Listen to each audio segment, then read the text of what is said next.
give this a try.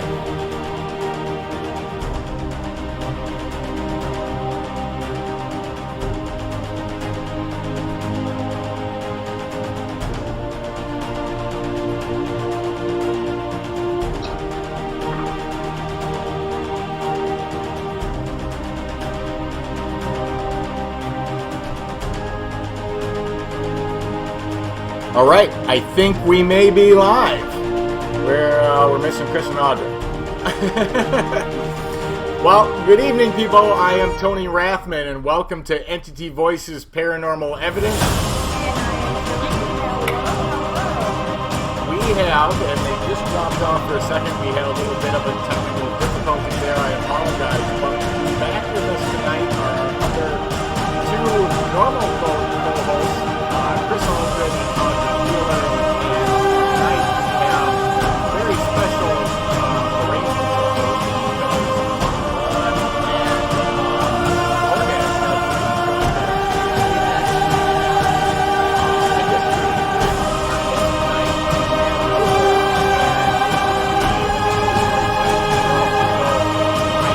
welcome back, Chris and Audrey.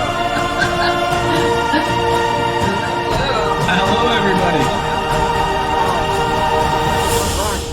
Favor, I'm going to let you introduce our guest tonight just because, like you said, you have sort of a past history. I know Adam trained you when you were first starting out.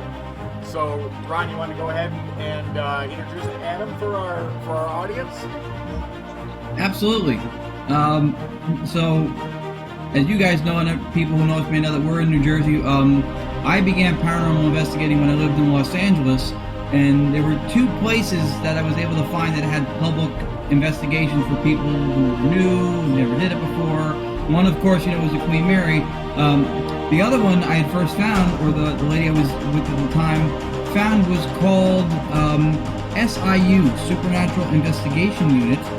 They were based out of Pasadena, and there was places like the Devil's Gate Dam, the Pasadena Playhouse, Cobb Estate, the Suicide Bridge by Old Town Pasadena, and those were all run by this guy, the spirit hunter, Adam Knoedler, who did a phenomenal job dealing with the public.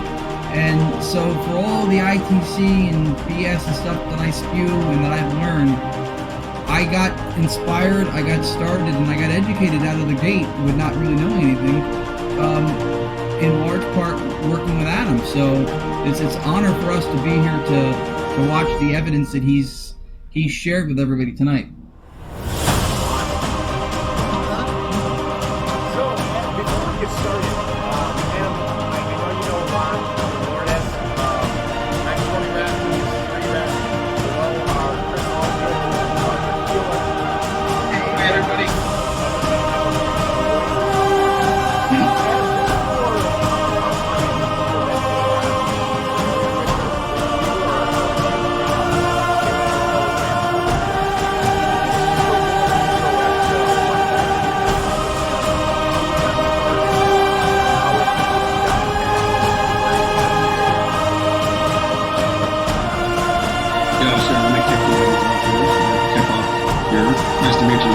First off,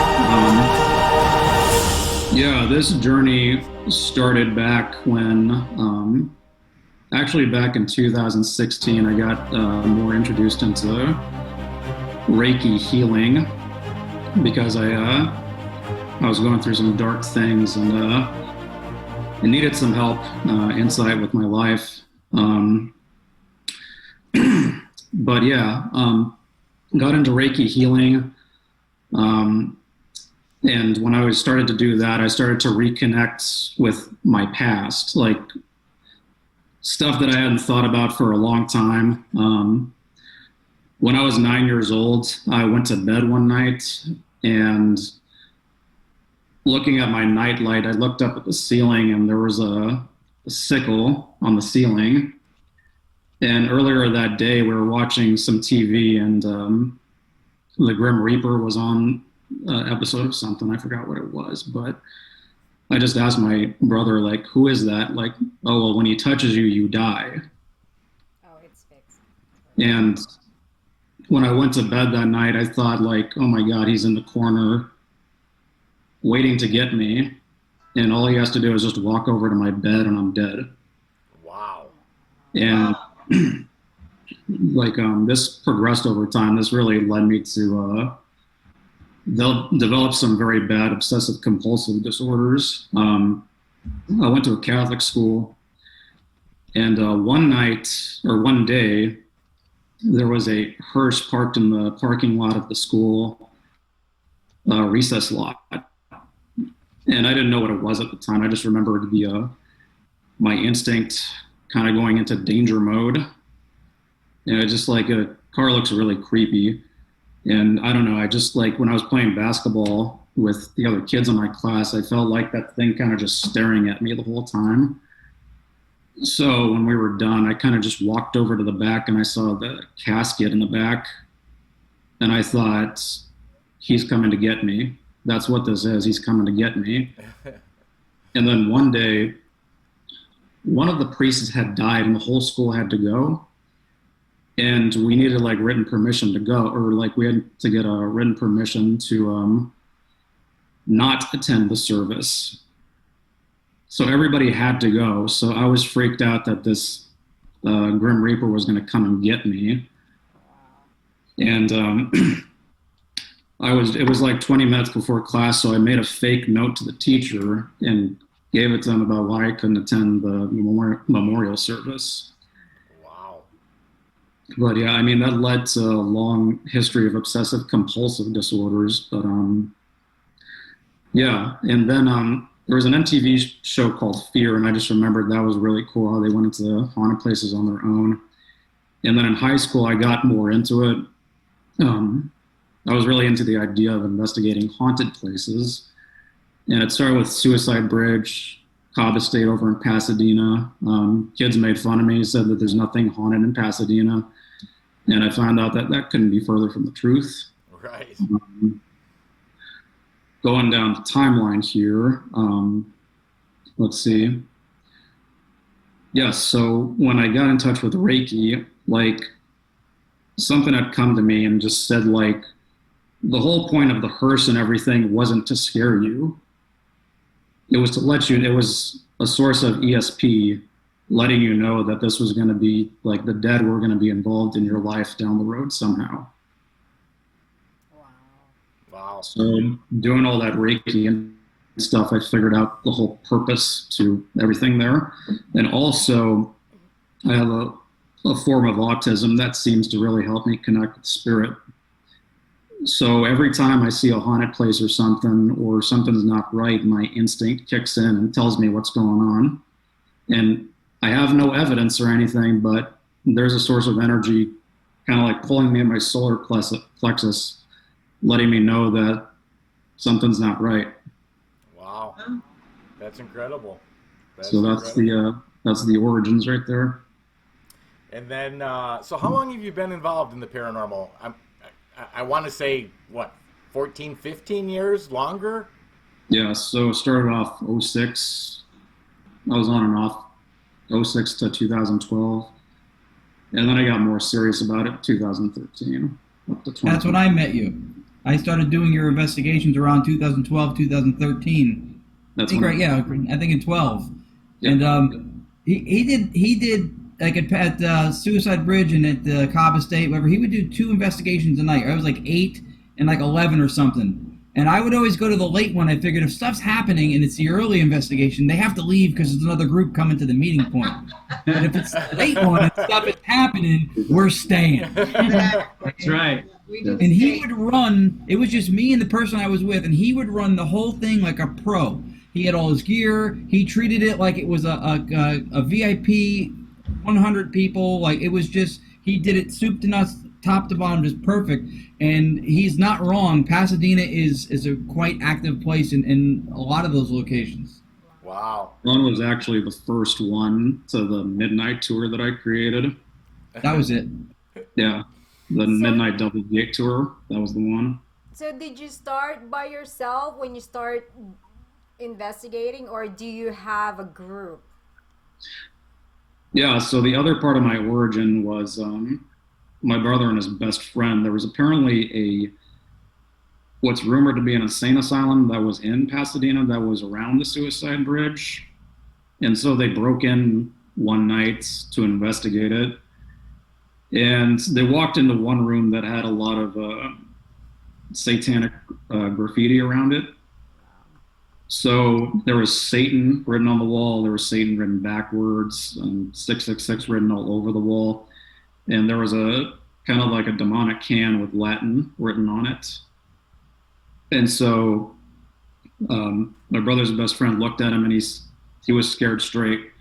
And when he saw that, he's like, "We got to get out of here." And so when I heard that story, I was like, "Oh, wow, that sounds really cool. Like, I want to go into these places that they're going into."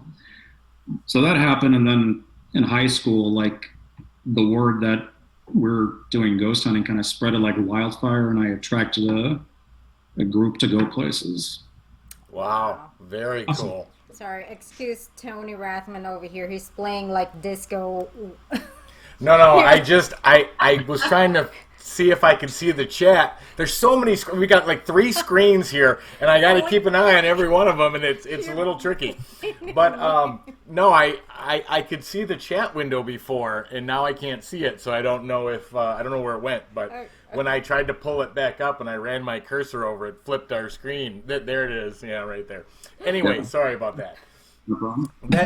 That's fascinating, though, Adam, and it appears that you're still very much so involved in the paranormal, and very much so still actively going down that road, which is very cool. But I think the first thing I want to do is play your first clip. And Sure. This clip, actually I have 3 of them, and I believe all 3 of them are EVPs. They are. But they're from the Devil's Gate Dam. Do you want to give just a brief introduction? I don't know if this was the same trip. I don't know if these were on multiple occasions. It really doesn't make a difference. I'm going to play all 3 of them since they're from the same location. But just want to give a little intro into that and how you were out there investigating, and then we'll play those clips. Yeah, I'll try to give the cliff notes. So I was in San Diego, came across a weird California book, just magically opened up to something called Devil's Gate Dam. I'm like, where's that location? Pasadena. Like, I've never heard of this location. Like, I've been investigating Pasadena for 4 years. Why haven't I heard of this location? So the cliff notes to that was the Native American people, the Ha'amunga tribe. They were there in the late 1700s, and they noticed a tunnel, and it was forbidden to go there. And they believed it was a passage to the underworld. In the 1920s, it finally got the name Devil's Gate Dam because there's a rock formation that looks like a devil head next to the gate. So as this progresses, Jack Parsons, founder of JPL, L. Ron Hubbard, Aleister Crowley, was known as the most evil man in the world at the time, and the founder of Scientology, had all collaborated to do these rituals, and they believed it was a magical place and believed to be one of the 7 portals to hell in the entire world. Wow. They did these rituals. As a result, Crowley became addicted to heroin because the sex wasn't enough, and he died.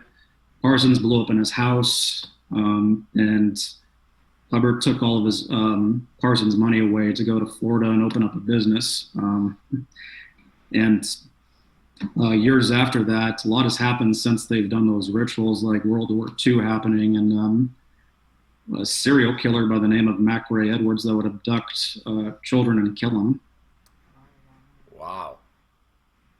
So that's a little rundown of that. And ever since then, my first night there, I got scratched demonically, my first attack.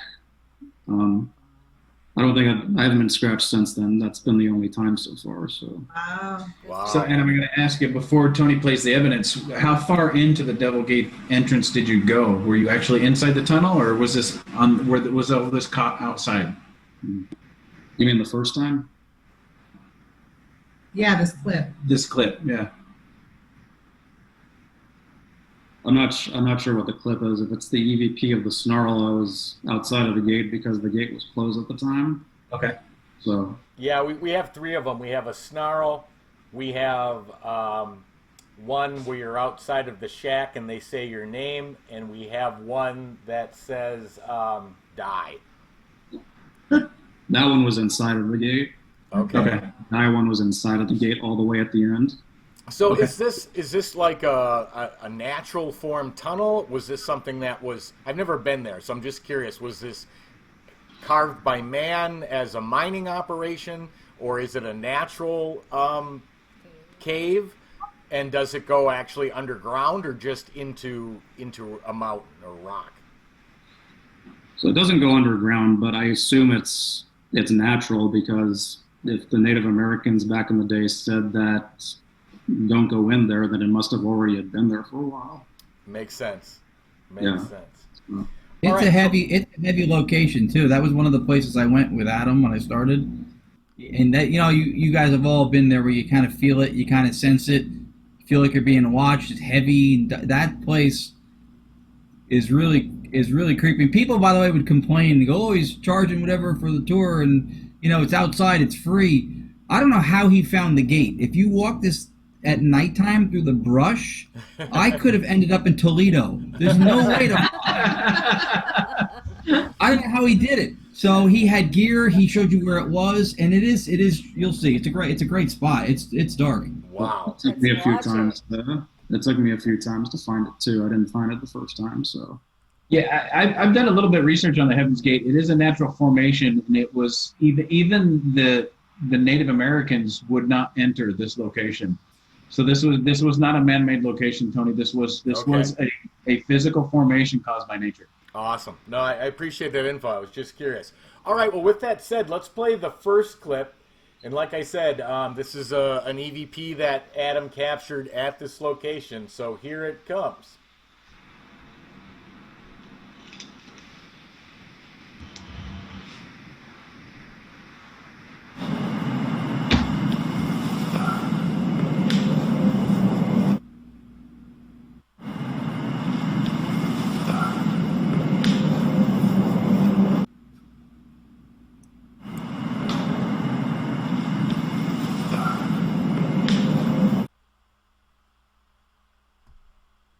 Okay, that's incredible, and that's not even a soft whisper EVP. That is a flat-out, full-tone voice die.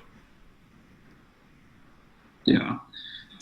Now, So, yeah, how do you yeah. feel about that when you heard that EVP die? I mean, you have to admit it's terrifying, but at the time, I mean, I was just getting started on actually researching Ed and Lorraine Warren and had just finished their book, The Demonologist. So I know that the demonic provokes fear. And that EVP was intentionally to provoke fear and to make me sleepless at night. But, as they say, an educated mind cannot be enslaved. So I'm just blessed that I knew that much about it. Yeah, true, very true. And we've heard that many times. I mean, we've had ones. Well, we had one in the hospital telling me that they wanted to kill me. Yeah, die tone. Right. We had the would one do. from that private home that said, well, F you, Tony, and then we're going to get you. Mm-hmm. So, yeah, I mean, we've heard that before, too, and I don't think anyone, any investigator hasn't run into those either demonic or negative, at least, trying to build that fear in you. Yeah. So, Yeah. all right. We've even heard that at the bar a couple times. Oh, yeah. Oh, yeah, true. Tony. I'm just kidding. That's a good point. That's probably why I'm used to it now. Paranormal boot camp. Right, exactly. All right, so I'm gonna play the next EVP that Adam captured at this location, and this one actually is the snarl that he was talking about. So here comes this one now.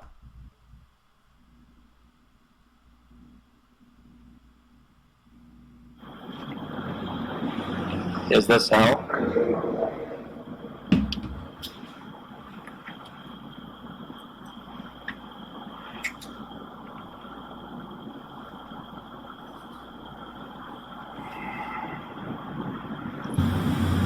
Is this hell?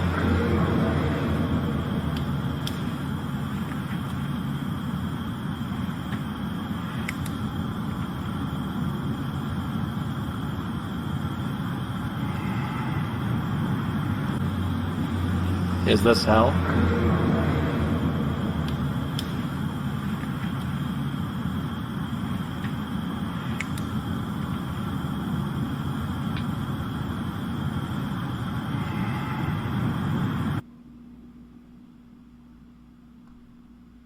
Okay, that is just the coolest looking location I've ever seen. I know. Oh, it's phenomenal. That's a great photo. Like a movie set. Exactly. It looks like something you'd see at like created for Disneyland or something. I mean, it literally looks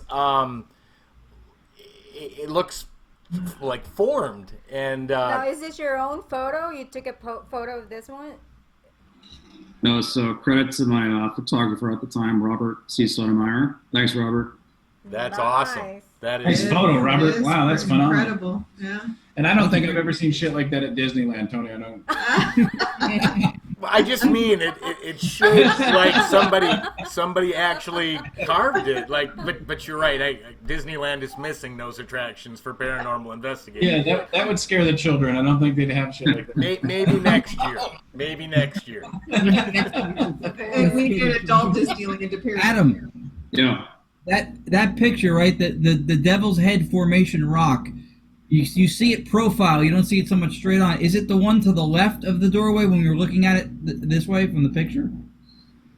Yeah, so if you're looking at it straight, it's the one to the left. It's got a big horn and then Okay, that one. a face like a devil. And a crazy thing about that is that if you look at the picture for a while, you can see other faces in the rock You formation. can, because that happened to me.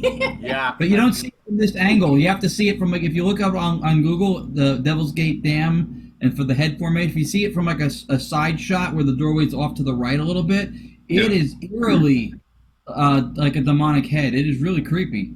Huh. Yeah, that's just incredible. That is absolutely incredible. And yeah, it's just no wonder the Native Americans said don't. I mean, it Right. literally just from a visual perspective, without even being at the location, feeling what kind of energies may be there, just by the picture alone, you're going, okay, that's creepy. Mm-hmm. The Yeah. thing about that EVP is when you're standing in front of the Devil's Gate, you can speak into it and it echoes back. So whatever that sound was, it was coming from inside the gate. It wasn't coming from the outside where we were. Wow. Okay, so we have one more clip from Devil's Gate, but this one, Adam, maybe you can give a little bit of an intro. This one looks like the photo is a picture of like a shed or maybe a cabin or something, an older building. And this is this EVP actually says your name. Do you want to give a little background on this? Yeah, so trying to collect data at that particular shack, it may have been where the serial killer stayed. Oh wow. We don't know for sure, but we've been getting EMF responses at that part saying that that's him. But yeah, like I've also went to that shack on numerous occasions asking if the place needed an exorcism, and a good amount of time the K2 meter always spikes to red when we ask that. Wow. Wow, that's phenomenal. Yeah, it is. All right, let me play this clip for our audience. And here it comes now.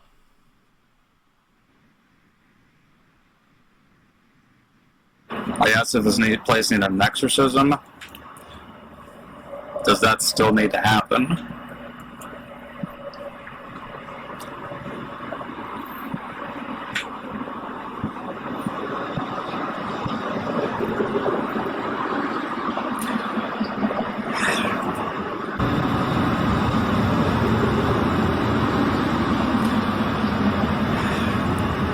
Has somebody come by and cleanse the place? Has somebody come by and cleanse the place? Wow, again. So I noticed it was titled The Demon Shack. Is that actually the name of the building, or is that a name you applied to it? Because, pretty appropriate name if what happened there. Yeah, no, that's not the actual name. I Okay. gave it that title because that's what comes to mind. Wow. But clearly that was Adam, without a doubt. I mean, clear enough that, I think 9.9% out of 10 people would agree that says Adam. There's no doubt about it. Class A EVP. Yeah. But whatever was there knew you were there. Yeah, it knows me very well. It shows the intelligence. All of us as investigators, it doesn't bother us. We go, oh yeah, it finally recognized me when we go to an investigation. But to some of the people that are watching that have never done investigations, it freaks people out when you hear your name. But to us, when you get an intelligent response and you hear your name being said, you know that the evidence that you're picking up is an intelligent spirit. It's not a residual spirit. It's not just something you're picking up on your microphone. You know that spirit is intelligent and it's actually communicating because it knows who you are, and that's phenomenal evidence when you capture that. Yeah, sure is. That's a great point, Chris. And yeah, absolutely, it's a dead giveaway then that you are interacting with something with intelligence, and an intelligent haunting versus a residual one. But yeah, excellent point. Right, and we've talked about on several other occasions, timing and relevance governs so much of the validity, right? So, stray radio or otherwise, right? So something happened to say Adam when he was there. Right. Stray radio that says Adam with no music, nothing, just Adam.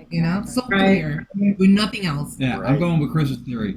Yeah, well, it's one of those things that the skeptics can't argue with, because when you say that some of the spirits that we connect with on some of our investigations are intelligence, and we actually get intelligent responses, and then we get the skeptics that say, hey, I don't believe it. Well, the damn thing called out my name and I recorded it. You can't tell me that's not an intelligent response. 100% right. Those aren't skeptics. Skeptics look for the truth. Those are believers just in a different paradigm that doesn't agree with the one that we buy into. That's the difference. Those Thank people, you for that. if Bigfoot gave them their car keys, they would deny the existence. They have an agenda, not that. Great point. Great point. What Chris said as an explanation for it is, how do you argue with what he said? The timing of it, it says his name, and that's a display of an intelligence. What he said is 100% true. That's it. Yep, I agree. That was an excellent point and dead on. But yeah, when you're capturing a voice when no one else is around, and it's saying your name, that's a pretty good indication of intelligence. And there's something there that knows who's around and what they're doing and keeping an eye on it. So that was incredible. That was incredible. Okay, so I'm going to move to the next one, and I'm going to let Adam give a little intro into this one. I love this one because this is at the Glen Tavern Inn. Oh, awesome place. Yes, and it's an EVP. And what the EVP says is kind of humorous, because I'm not sure, but it sounds like either a coffee maker or an espresso machine going off. I'm not sure which, but it's not Starbucks. No, it was. But anyway, Adam, you want to? Yeah, exactly, Chris. But Adam, you want to give just a little lead into this clip? Yeah, so I believe this is the EVP that was captured in room 308. Getting checked in that night, I believe I was actually talking to the hotel owner when I was checking in, and I told her what we were doing, and she told me the story about how a paranormal group from Mexico came into 308 and was dumping buckets of water to capture EVPs, and they were successful at it. So when I heard that, I was like, that's a really interesting idea. And we started the EVP session. I had my girlfriend Pamela was speaking Spanish to connect with it, and Robert was also speaking Spanish, the photographer. And then I walked over to the sink and I just started pouring glasses of water, and I started pouring them into the ice bucket to see if that would happen. And sure enough, it did. It said, I need milk. And if you didn't know, that was apparently Harry Houdini's suite back in the day. Oh, wow. Now, the crazy thing is there's no record of him ever walking into the hotel. But I need milk. Apparently his favorite trick was the milk can escape trick. Ah, okay. That's all makes That is- sense now. That's fascinating. Yeah, so if he never walked in there, then who is that? Right. No, good point. But okay, so they were pouring water, so that's the sound we were hearing then, not a coffee maker or an espresso machine. But that makes perfect sense. And when I heard what the EVP says, I'm like, okay, it's got to be coffee or espresso or something. But let me play that clip for our audience. This one is fascinating, and here it comes now.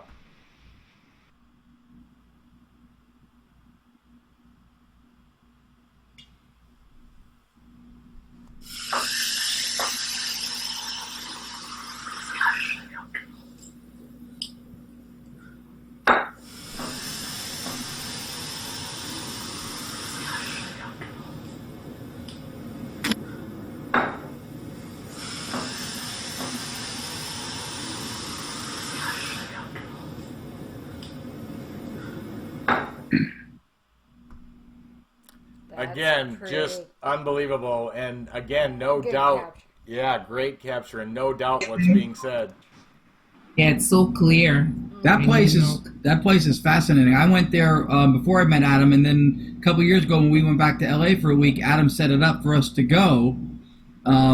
It's an awesome location for one. For two, we had run like a Memorex hack radio I think it was in the same room. It was 3 a.m. I'm pretty sure it was. Lourdes and his girlfriend Pamela were both speaking Spanish, and we were getting responses coming through In Spanish, yeah. in Spanish. It was phenomenal. Yeah, it was a great investigation. That investigation. Yeah, that video is actually up on YouTube to check out. So it was room 307. We were getting responses in Spanish and about the prostitutes. Remember something about the prostitutes in the closet? There was a lot. It's a great location. If you guys never been, you should go. It's great. And Tony, remember when we were on the show the first time as guests, and I said that when I got into ITC was hearing Chad Lindbergh with a spirit box. Yeah. And it said, I know Chad. That was the place. It was in the hallway just outside that room. Really? That was the place. Yeah, with Debbie Constantino and then Chad Lindbergh and a group of people. It was just in the hallways, third floor, same area. Wow, that's fascinating. Then Is that in Pasadena also? Here, Glen Taberninas is Santa Paula, California. Okay. Oh, okay. Like an hour and a half north of LA. Hour and a half north of LA? Yeah. Yep. About 90 minutes to north On your way to Ventura. Yeah. Okay. Sits on Highway 126 coming off the I-5. All right. We should. Yeah, we'll have to check that out as soon as this COVID thing goes away. But we're sending kids back to school, so I'm assuming somebody knows something we don't. So hopefully California opens back up then shortly after. Right. Yeah, I would recommend that location for sure to anybody who gets a chance to go when they are open back up to it. It's really cool. What's the distance from that place to Devil's Gate? About 2 hours? 80 hours. Yeah, 2 hours. That's not bad. Okay. All right. So Pasadena sits east of Anaheim. Santa Paula sits north of LA, and then west towards Ventura, Ojai, Santa Barbara area. Okay. Well, we're gonna have to plan a trip. Sure. All right. That was fascinating though. But I'm gonna move on to his next clip, and this one, this is in Lafayette Pioneer Cemetery, and it's actually it's a REM pod going off question after question, and this is a really cool clip because I've seen REM pods used in almost every paranormal investigation. We've used them, we've seen other people use them, and I've never seen one as active as this clip.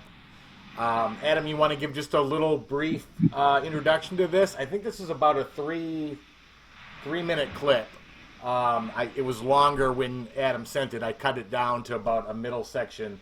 But you want to give just a little bit of background about how you were in the cemetery and what you were maybe looking to achieve?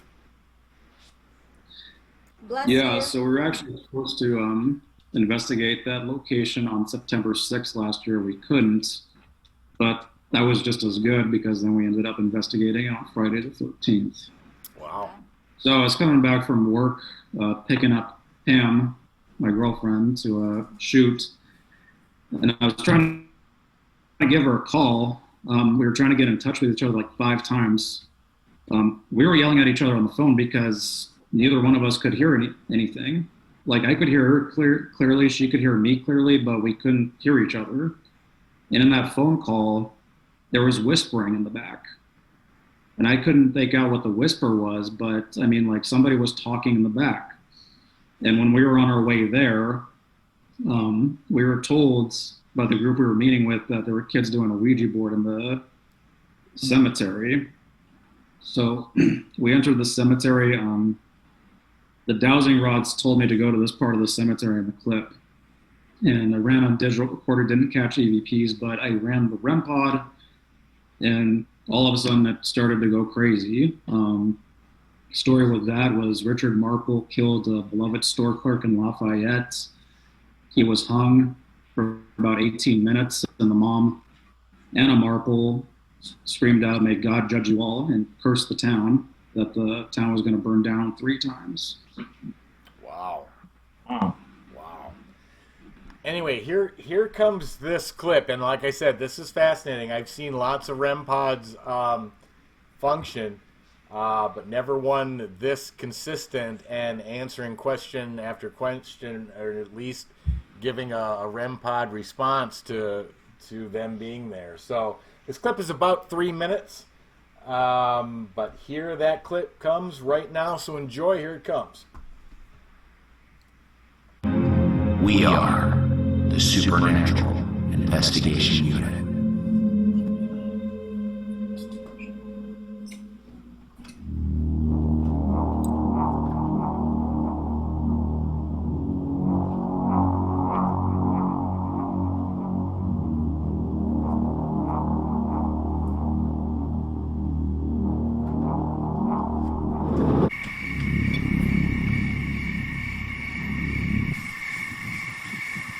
All the attention from people that come to see you guys. Oh, shit.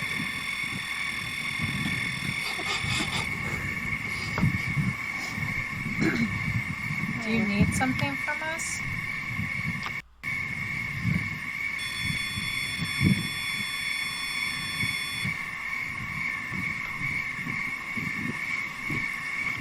Are you here by choice?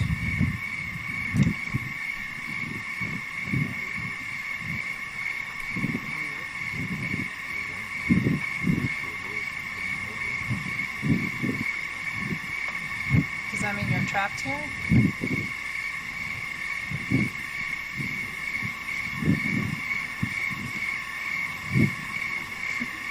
Unneeded interested spirits. Imagine that, huh? And like, well.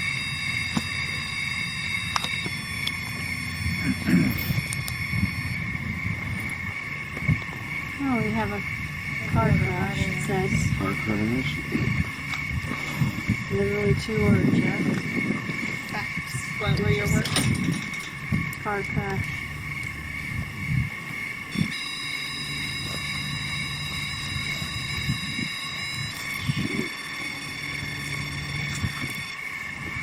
It's the most active REM pod I've seen.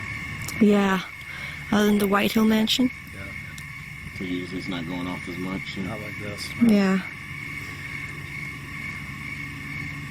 It's pretty active spirit. Yeah. Plus he has a lot to say. Yeah. Whose tombstone is that? Is that Richard's? No, it's Mary. It's her name, Mary. So how do we know it's not Mary? Who are you talking to? Yeah, because it's 1837, the... Oh. Yeah, I'm like, maybe you're not talking to Richard. We've got multiples running around here. You can feel them. Can you make just the red one go off? That's the one you were using a lot of.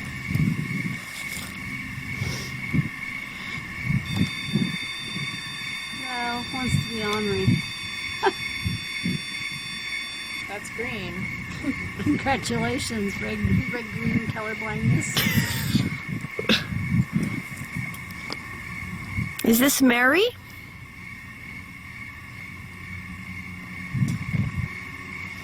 How many spirits are present right now? Is it 1? 2?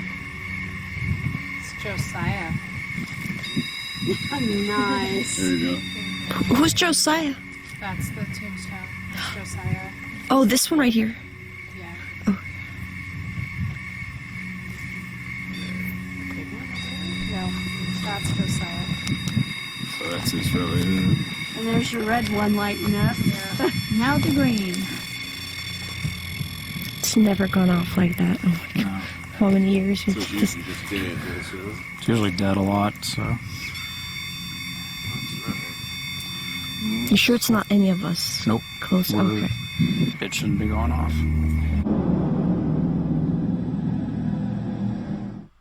Pretty awesome. Wow, that was amazing. That is cool. Phenomenal.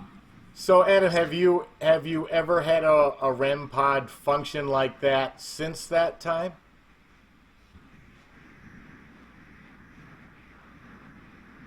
I think your mic's muted, Adam. Mic's unmuted, Adam.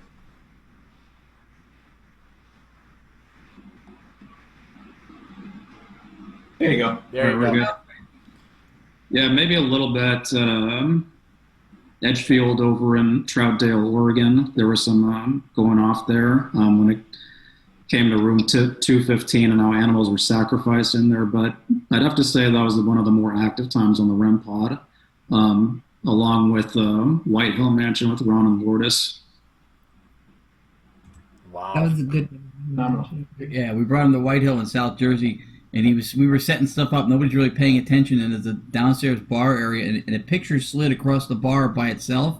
Wow. And you hear Adam's got a very even-keeled, kind of low, he's real chill. He was like, "Did nobody see that?"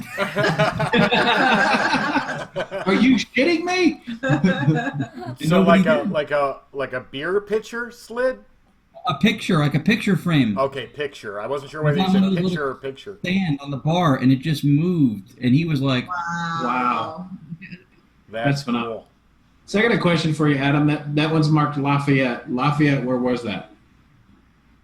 That was Lafayette, Oregon. Okay. 25 miles south of Portland, I want to say. Okay. Around McMinnville. That's incredible. It's really cool when you get REM pod responses like that, like direct responses over and over, because it wasn't just once or twice. It was right, like for 3 minutes. Well, the original Respond to your questions. Yeah, the original clip was like just almost 9 minutes. I mean, and this went through the whole thing. So that's incredible. And Tony's right too, that's really not common with the device, and it doesn't mean that it doesn't work. Right. It just means that specific that level of result doesn't always work. We were on a show once before when it was being argued that these devices don't really do what you think they do, because there's natural EMF in the air and the Earth's electromagnetic fields and blah blah blah. But again, timing and relevance, when it's responding that many times in direct response to questions, then the science just puts forth an area to be aware of to make an educated decision on what evidence you got. Right. But it's the science of it doesn't mean that it's an absolute, right? That's the thing that people get confused with the whole science part of it. If you look at aeronautics and aerodynamics, right, they say the wingspan has to be a certain length to carry the mass of whatever object it's carrying. And it works. Science has proved it, right? Planes fly. But it's not an absolute, because if it was, every bee in the world would be grounded. Their wingspan does not have enough distance to support the mass of the object that it's carrying. Yeah, and so it's the one insect that flies that does not hold that ratio. right. So there's an absolute to science that's still limited by what we don't know. Right. Yeah, that's excellent point. Excellent point. And makes me think of murder hornets. But anyway. Let's get past that. All right, so the next set of clips I'm fascinated by, because we now go to Linda Vista Hospital, which has always been on our list. I mean, since Ghost Adventures did their first, I think they went 2 or 3 times. Isn't that where Nick had the apparition come face to face with them? Yeah. Yeah. But so Yep, many yeah. stories from other paranormal investigators as well. Is Linda Vista, is it still able to be investigated, or have they either ripped it down or turned it into something else? It's Residential. renovated, 100% renovated, but now it's senior citizen apartments. Wow. Wow. I feel bad for senior citizens I because know, right? they take the most haunted locations and they do redo them. I'll give that. But you can't tell me those spirits aren't still in that building, regardless of whether the carpet and the paint's been changed and the ceiling tiles. And you know, Spirit hates renovation. Well, yeah, of course they do. But I mean, if you think about even the Westward Ho Yeah. is elderly care here in It's the same. Phoenix, and that place is haunted as can be. So, yeah. So let's make the elderly think that every day is their last day, so they appreciate it. That's what we're shooting for here. Good Lord. You don't want to miss bingo night. I know. This might be your last win tonight. Good Lord. Oh my God, too funny. But anyway, I'm gonna play this first clip, and this is an EVP from Adam from Linda Vista Hospital, and they're actually asking what message that the spirits are hoping to give, and this is a crazy response, and we'll talk about it after I play it. But here it comes right now. What was your message that you want us to know?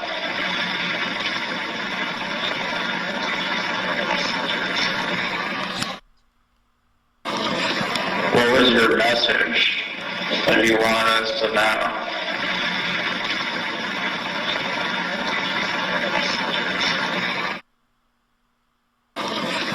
What was your message that you want us to know?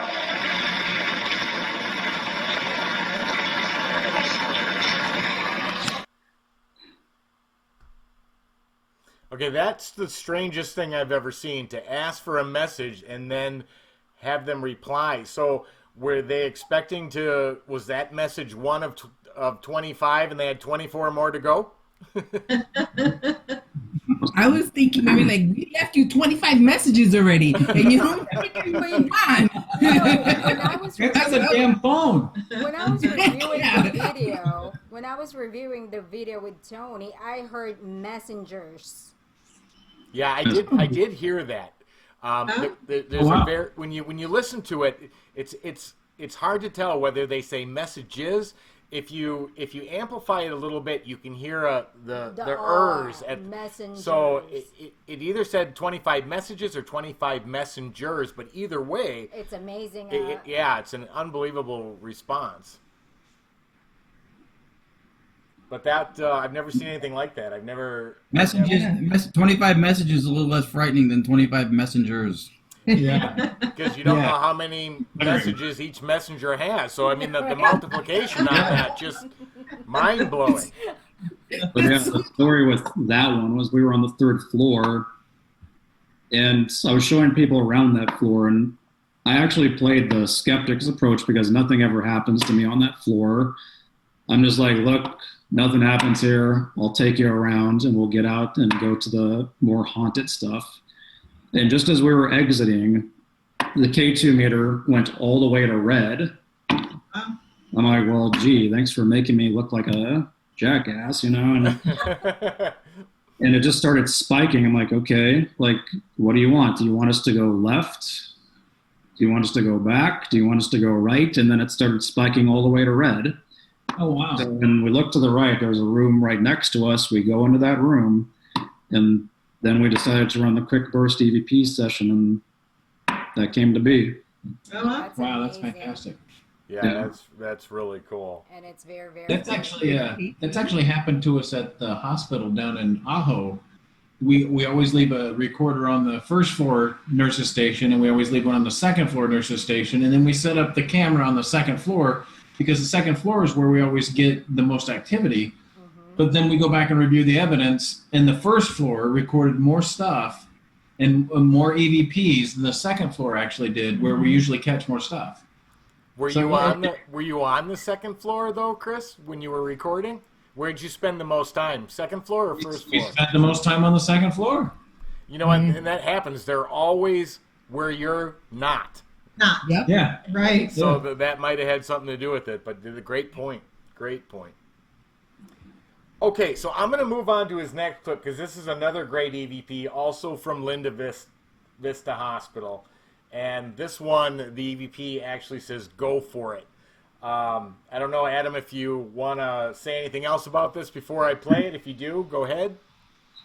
Yeah, that was actually my very first night there. We were in a big tour group, and it was headed by a good man, Luis Gonzalez. He was part of the Linda Vista Hospital Collaborative. He's very good at catching EVPs. He's like a magnet with ghosts when it comes to digital recorder work. And he has to use somebody's digital recorder. Everybody raise their hands up. And not to brag, he just happens to pick me. It was interesting because it's like he kind of knew to choose me or to choose my recorder for that particular case. And then, he started running on digital recorder, and then we hear "Go for it." All right. Very cool. And here it comes.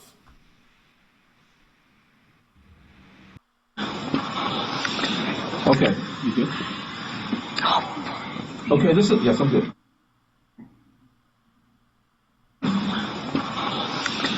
Okay, you good? Okay, yes, I'm good.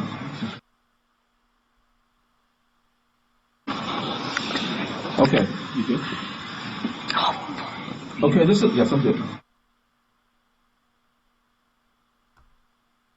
That's a class A EVP. Oh, no doubt about it. Clear as a bell. I don't think anybody would argue about what's being said there. That is, without a doubt, an excellent Class A EVP. Yeah. Even though it drops off a little bit at the end, you can still hear it. It's Class A. It's really good. Yeah, you're absolutely right, though. It does. The last couple of sounds in that 3-word sentence drops at the end. You're absolutely right. But it's still Class A. It's clear. You can still hear it. Yeah, you can't. There's no argument about. Is that in Linda Vista Hospital? That was Linda Vista Hospital. Picture? Second floor.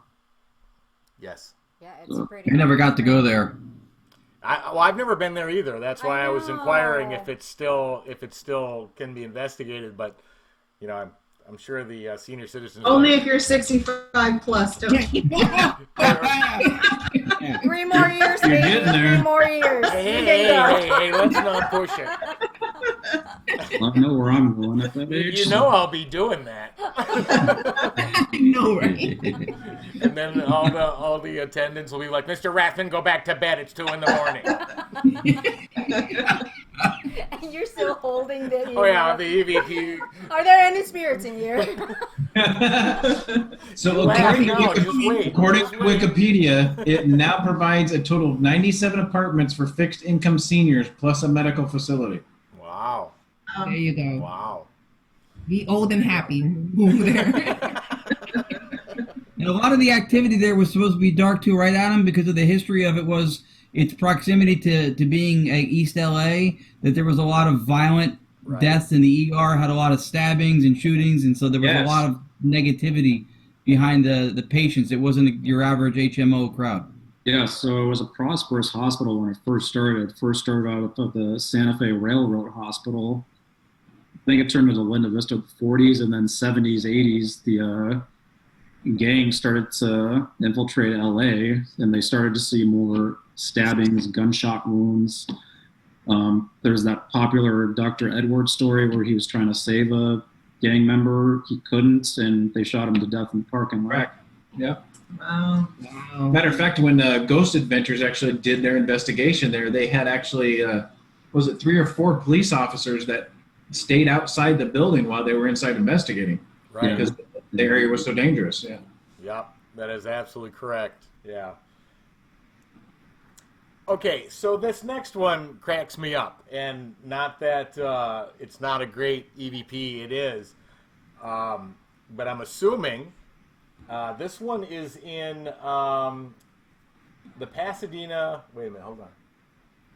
Playhouse. Yeah, Pasadena Yes. Playhouse, and this is actually an EVP of a cat meowing, and I'm assuming that you didn't see any cat, that you weren't aware of any cat in the building, because it's a huge theater, and but anyway, you want to give just.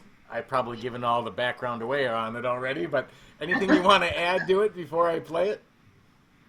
Yeah, so there's a significant story behind the cat too. It was the Playhouse owner's cat at the time, Gilmore Brown, who founded the Playhouse. So when the actors would perform on stage during rehearsals and stuff, if something wasn't right, the cat would turn its back to the stage. Oh wow! So the actors would have to work continuously until it was correct. And how did you know it was correct? The cat would finally turn and face the stage, and that was Gilmore Brown's green light that was the okay for the scene. That's amazing info, and then now, like you said, that was vital to tying it all together. But let me play this clip then for the audience, because this is incredible, and the audio on it is fantastic. So here comes that clip now.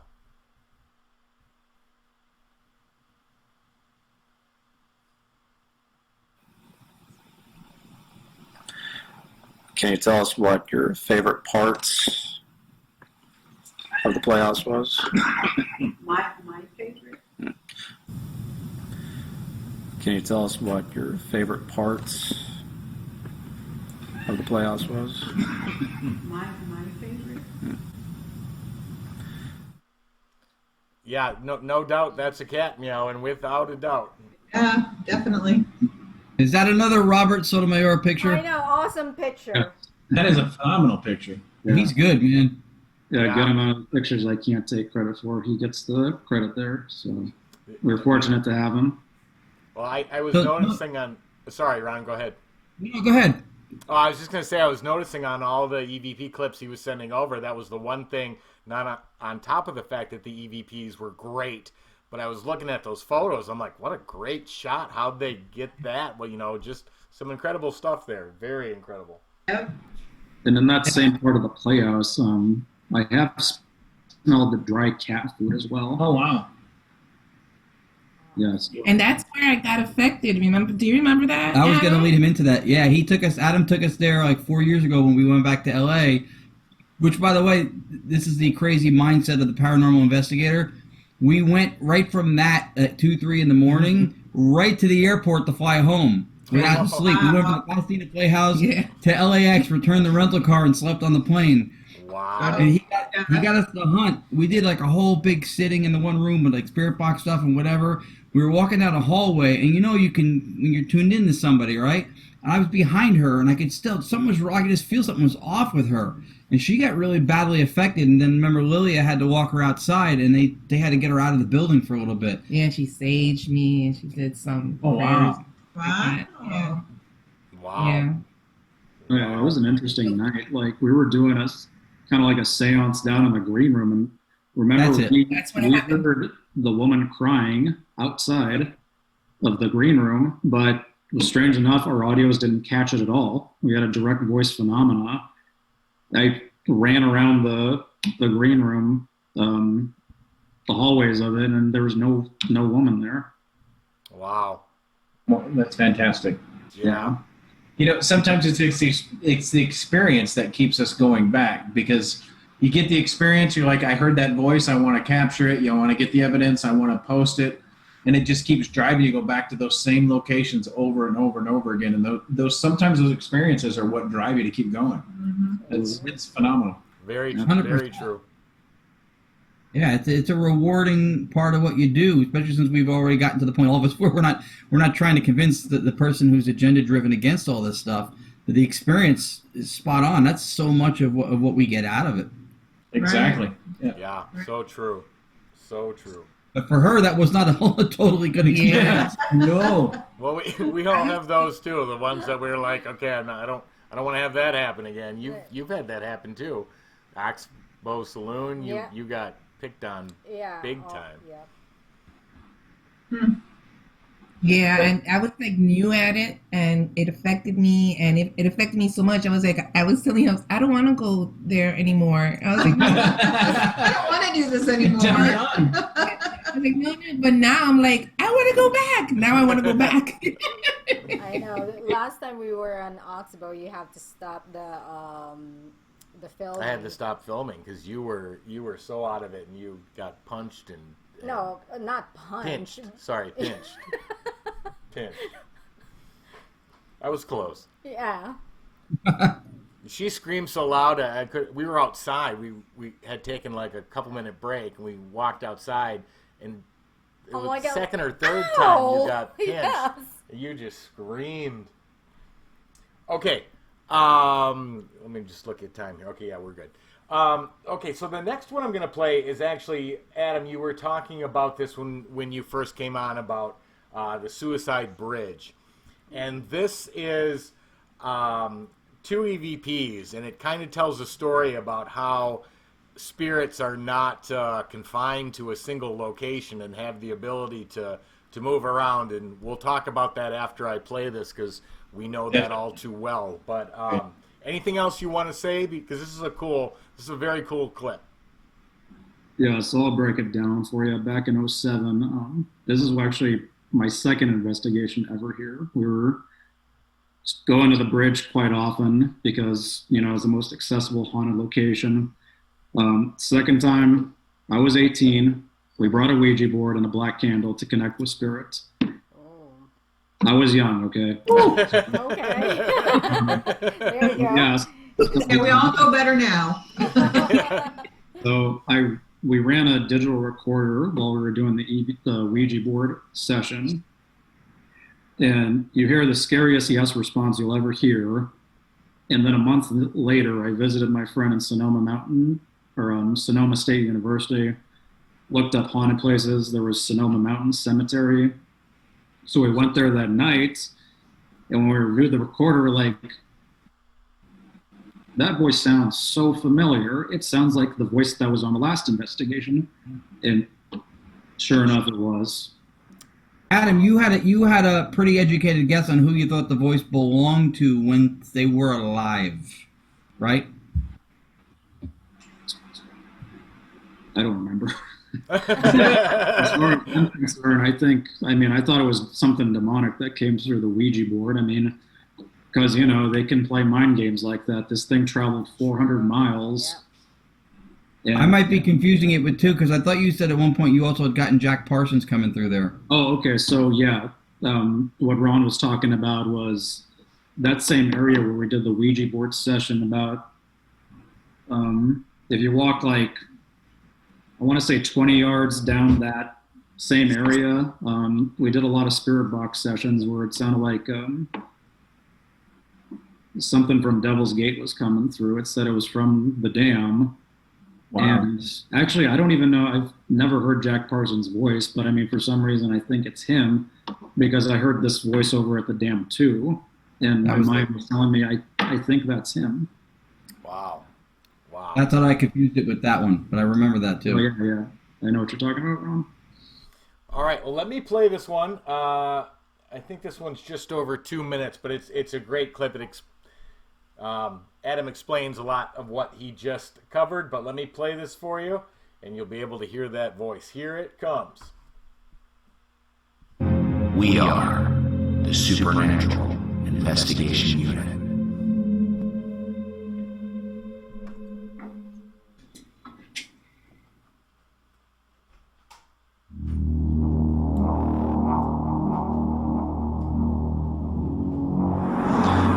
Hey everybody, the Spirit Hunter here again, and we're currently under Suicide Bridge.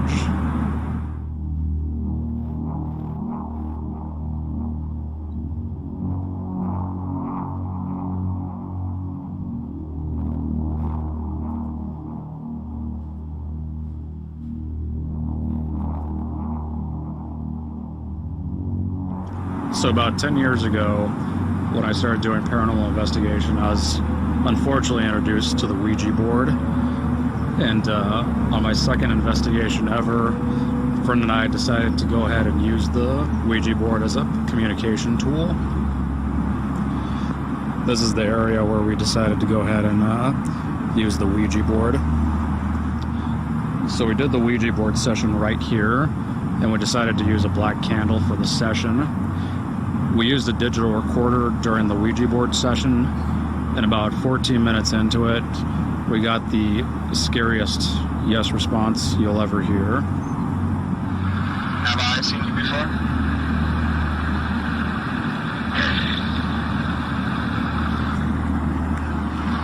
Have I seen you before?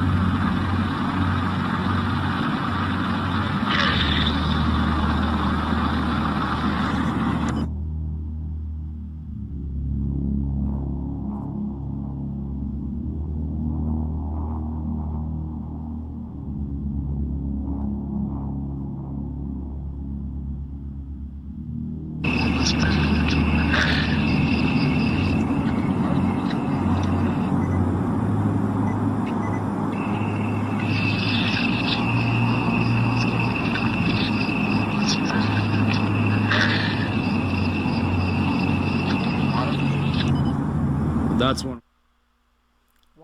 That's amazing, absolutely amazing, and that without a doubt was the same voice, without any disposition there at all. I mean, that was same tone of voice, same everything. Wait, is something still playing? I'm hearing feedback.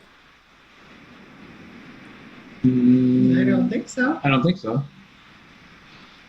Now, do you think, Adam? Do you think there's this or a spirit followed you everywhere you go? No, not that one. I haven't touched the Ouija board since then, but even like I knew, like when I first started experimenting with it, you always say goodbye. Okay. But I mean, my friend at the time that I was investigating with, he thinks it was attached to him. Oh, okay. Oh, wow. He seemed to firmly believe that, so I was like, okay, he seems sure of it. As long as I'm okay. Better you than me. Too funny. So do you know if he had continued problems after, or that was it? No. He seemed to know how to get rid of it, so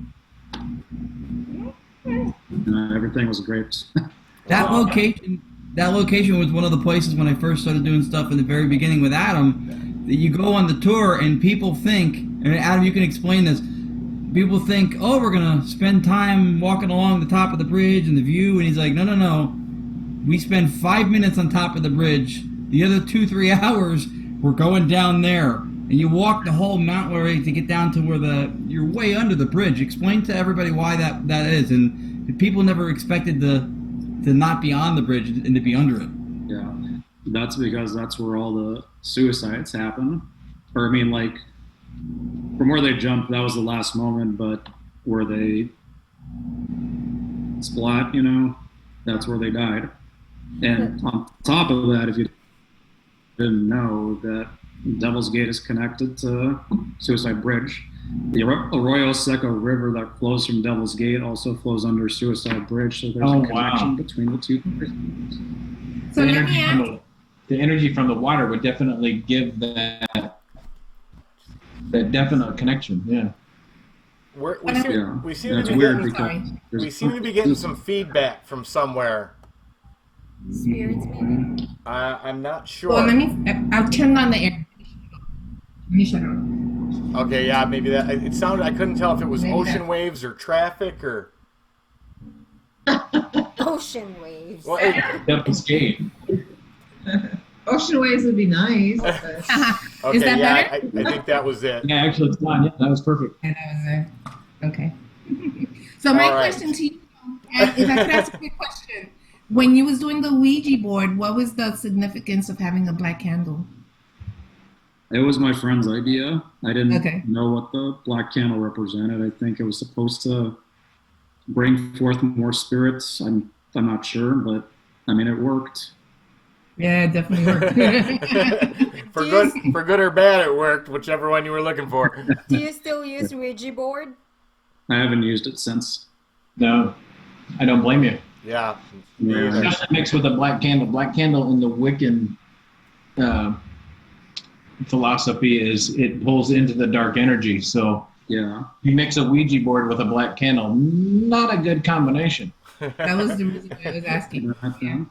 You know, it's funny though, Adam, that you had that experience where, you know, the first capture of that voice was at the Suicide Bridge, and then you went 400 miles, I think you said, away, and then caught that voice again. We have a spirit at the hospital named Michael. He literally, and Michael has, because when Chris and Audra were living here in Arizona, I mean, they helped us run the Copper Canyon Paranormal Research Center.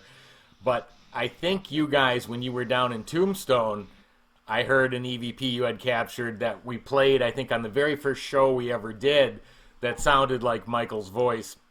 Well, Cherie and I had traveled to the other side of the globe. We were in the Diplomat Hotel in Baguio City, Philippines, and we caught Michael's voice when we were there. So distance for them to travel does not seem to be any concern at all.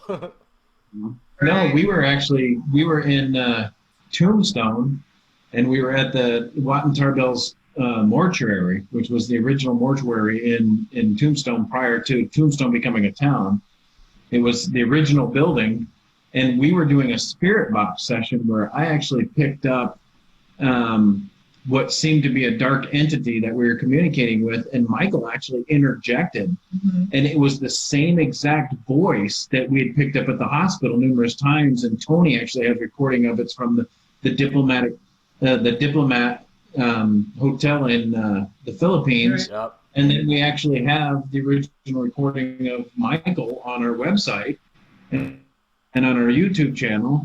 Yep. And it's undeniably the same voice. So the way entities and spirits can travel and almost protect you, and that's the way it came off as in Tombstone with us and with those guys in the Philippines. It was almost like a protecting spirit that Very much actually so. attached to us and followed us through. It was Right. amazing. I do believe on that. Yeah, no, I have no doubt they were there to protect. I mean, when we listened to the rest of the EVPs, he was warning us about areas to stay away. He would tell us to stop, just sit down for a minute. You know, it was insane. But yeah, I mean, when you talk about attachments, there's both positive and negative ones, and luckily these were positive. But yeah, it was insane, and no doubt the same voice. I mean, you can't not make that connection, because as soon as you hear it, you're like, wait, I know that voice. Yeah. And so yeah, apparently distance has no relevance. We were on the other side of the globe, and there he was. So Do you think they have to get a visa to travel? Yeah, and I want to get a hold of this freaking flyer of mine, because rack up some points on that. I don't think their visa expires, Sherry. I think they're good. Their passport's good. Okay, well, we've run about 20 minutes over our normal hour, but it's okay, because this was amazing evidence, Adam. And but there is one more photo. Yep. Yeah, there's one more photo I want to show. And this was attached to one of the clips you sent me, but I'm not sure where this location is. But it is, it's of an apparition, and it's standing behind what looks like either a hot dog stand or maybe a candy. Can you give me the background on where this is? Yeah, is it a night vision photo by any chance? No, it's full color. Okay, full color. It's the apparition in this photo is circled. It looks like she's standing behind what would have been maybe an old hot dog thing from a movie theater, or I'm not sure. I think the one you're talking about is the loft of the Pasadena Playhouse. Okay. Yes. So that's another Robert photo there. So what he circled there was what appeared to be an eye. and it looks red. And on the loft there, they said that there's a spirit of a woman crying.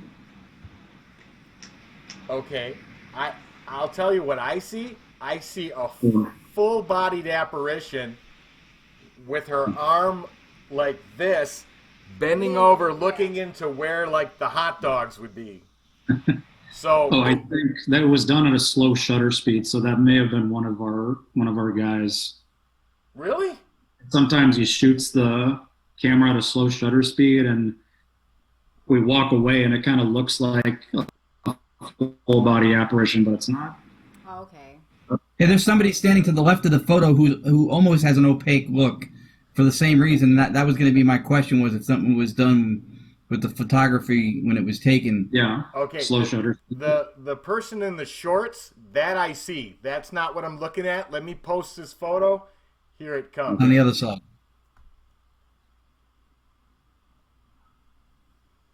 Now, the photo's up right now and our audience can see it, but circled in the red, I see a woman behind like where the hot dogs would be, and her hair looks like it might be short. It looks like a woman. I can't tell, but she's like looking into like where the hot dogs or maybe whatever would be in that case.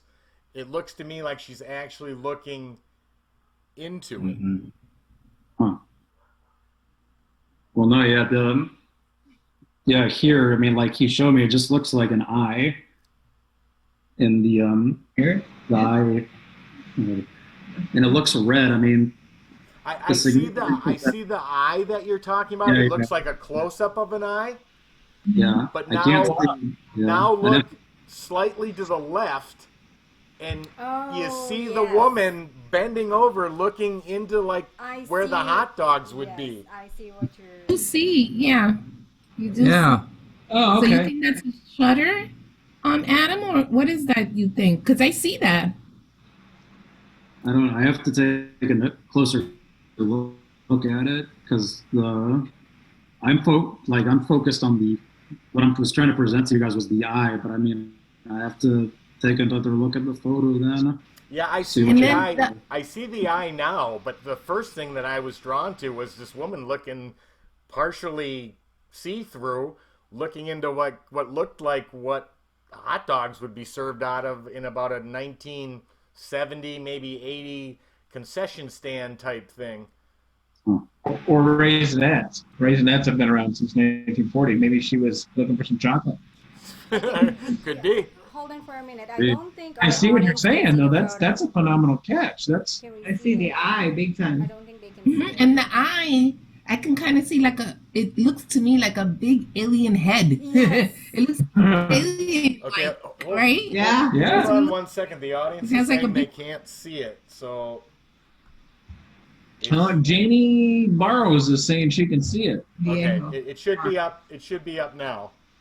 I mean, it was up. And how many times does that happen to us when we see something and we're like, that's a good catch, huh? I caught this. And then you show it to somebody else and they go, there's like 17 other things happening in Oh, yeah. I see something else. Yeah. Yeah, I mean, there's obviously a lot going on there, and I can clearly see what he's seeing in the eye. I mean, it looks like a Alien. close up. It looks like a close up of like a pupil, and then you can see the retina and everything else.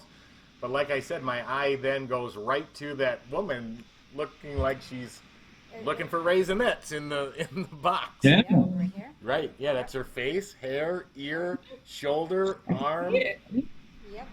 Well, even for the people that are watching right now that can't see the figure of the woman, which we're seeing, I mean, paranormal investigators, you get a trained eye, you start to see the stuff that's behind the stuff. But even for those that don't have that trained eye and they're looking at it, just the fact of the aura of the energy that you see there standing behind the counter, that's like a major orb in that picture.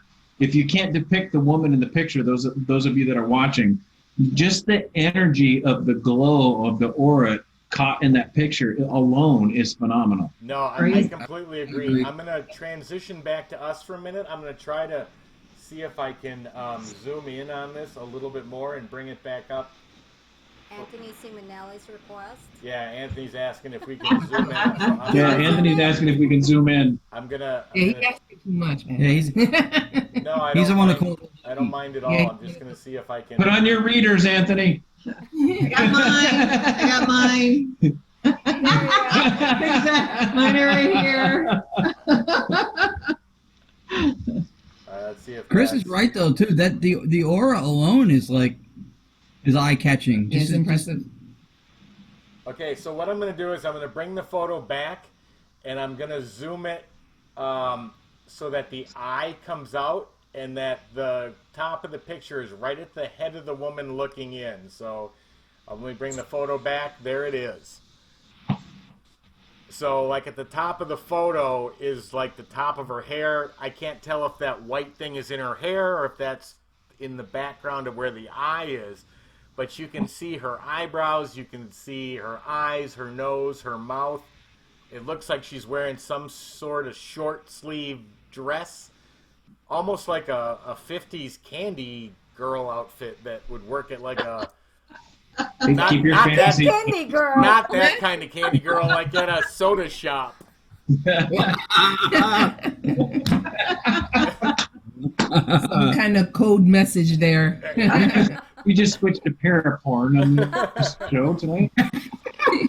But the zoom in did work. I mean, I can see her, and she is definitely translucent. I mean, because I can see the silhouette. Right. Yeah.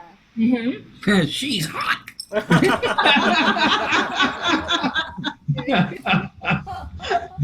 Too funny.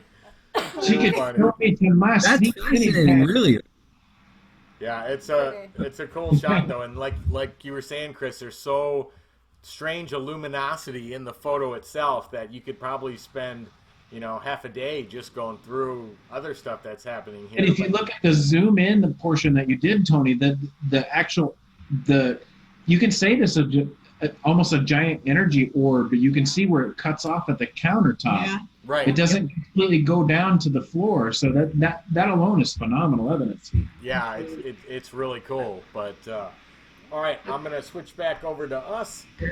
Anyway, that was absolutely fantastic, and that's some amazing evidence, cool. Adam, that you've captured, and just wanted to really say thank you for sharing it with us and allowing us to go through it and discuss it tonight. Yeah. Just some fantastic work, and hope that you'll continue to expand on this, because that's just some amazing captures, and we really appreciate getting a chance to go through that. Will do. And thanks for having me on. Appreciate it. Absolutely. Great. All right, so before we go. Oh yes. I know. Yes. Before we go, I just need to say to Jeff Gadley, who gave me just the awesome gift, I just have to say thank you for building me this. This is so cool. That is very cool. It is a hand-built REM pod, which lights up. That's nice. And of course, I love the skull decoration too. One of my favorite portions. It's so cool. That's awesome. Anyway, Jeff, thank you very much for this. Absolutely love it. But Adam, thank you for coming on again. Chris and Audra, wonderful to have you back. Wonderful to be back. Wonderful to be back. So fantastic. And Ron and Lourdes, thank you again. Always a pleasure to have you guys on.